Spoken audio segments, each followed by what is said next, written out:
আজকের বাংলায় ফুরফুরা দরবার শরীফ থেকে আমি আজকে এই জায়গায় এসে দাঁড়িয়েছি, তার আমার কিছু কারণ আছে।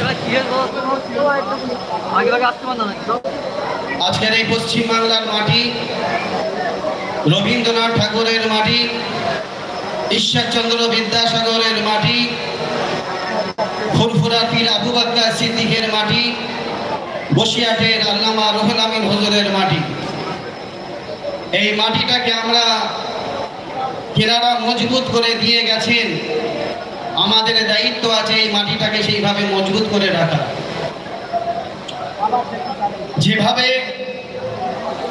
পশ্চিমবাংলার মাননীয় মুখ্যমন্ত্রী মমতা বন্দ্যোপাধ্যায়, অভিষেক ব্যানার্জি বাবু যেভাবে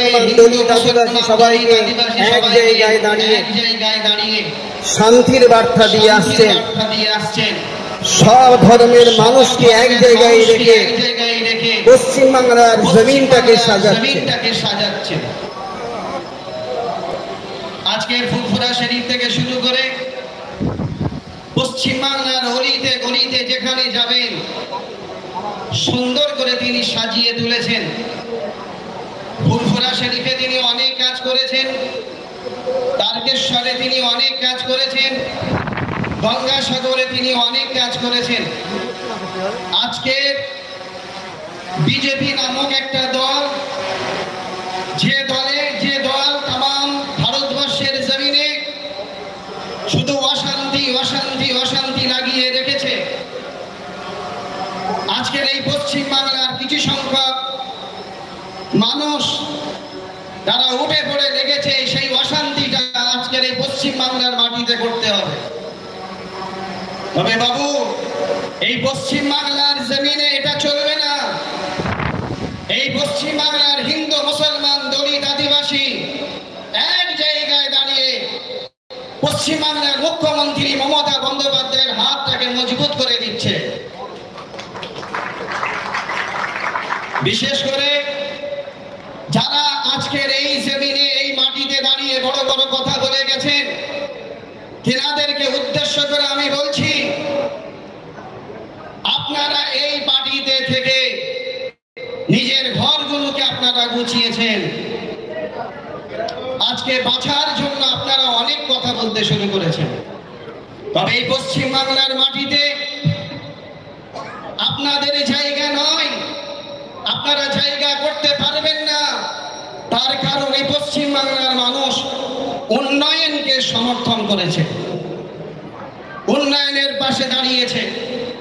এটা মনে রাখবেন, আমি কাসেম সিদ্দিকী এমন একটা বংশ থেকে এসেছি, তিনি ফুরফুরার পীর আবু বকর সিদ্দিক, তিনি ছিলেন স্বাধীনতা সংগ্রামী। আমি লক্ষ্য করলাম এই পশ্চিম বাংলার মাটিতে, পশ্চিম বাংলার মাটিটাকে মজবুত করতে গেলে, হিন্দু মুসলমান দলিত আদিবাসীকে এক জায়গায় দাঁড় করাতে গেলে পশ্চিম বাংলার মুখ্যমন্ত্রীর হাতটাকে মজবুত করব। তাই আমাকে পশ্চিম বাংলার মুখ্যমন্ত্রী একটা জায়গা আমাকে দিয়েছেন। বিশেষ করে আপনাদেরকে আরেকটা কথা বলে দিয়ে যাই, যিনারা আজকের এই মাটিতে এসে সন্দেশখালীটাকে বেইজ্জতি করছে, তামাম ভারতের জমিনে সন্দেশখালীটাকে তুলে ধরছে, আমার বিশ্বাস এই সন্দেশখালীর মাটি, সন্দেশখালীর মানুষ আগামী 26-এ তাদেরকে উপযুক্ত জবাব দিয়ে দেবে।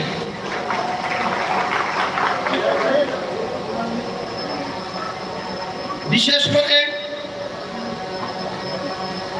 অন্যদিকে আজকের যে সন্দেশখালীর মাটিতে এসেছি, এই সন্দেশখালীর মাটির অলি গলিতে আমি জলসা করি, ধর্মসভা করি, যেহেতু আমি একজন ধর্মগুরু। এই বসিরহাটটাকে আমরা বলি ফুরফুরা শরীফের দ্বিতীয় বাড়ি, এটা আমাদের দ্বিতীয় বাড়ি। তাই আজকের এই পশ্চিম বাংলার জমিনটাকে একটু সুন্দর করে সাজাতে হবে। পশ্চিম বাংলার মুখ্যমন্ত্রী মমতা বন্দ্যোপাধ্যায়ের হাতকে মজবুত করার জন্য, অভিষেক বন্দ্যোপাধ্যায়ের হাতকে মজবুত করার জন্য আজকের আমি কাসেম সিদ্দিকী এই পার্টিতে আমি এসেছি। বিজেপি মুক্ত যদি করতে হয় আপনাদের সবাইকে পশ্চিমবাংলার মুখ্যমন্ত্রী মমতা বন্দ্যোপাধ্যায়ের পাশে থাকা দরকার আছে, এটা আমি মনে করি। আমার কথা কি আপনারা একমত? একটু হাত তুলে দেখেন একমত। আগামী 26-এ পশ্চিমবাংলার মুখ্যমন্ত্রী মমতা বন্দ্যোপাধ্যায়ের হাতটাকে মজবুত করবেন, হাত তুলে বলেন মজবুত করবেন। এই বলে আমি আমার বক্তব্য শেষ করছি। পশ্চিমবাংলার মুখ্যমন্ত্রী মমতা বন্দ্যোপাধ্যায় জিন্দাবাদ, অভিষেক বন্দ্যোপাধ্যায় জিন্দাবাদ, ফুরফুরা শরীফ জিন্দাবাদ, বসিরহাটে আল্লামা রুহুল আমিন হুজুর জিন্দাবাদ।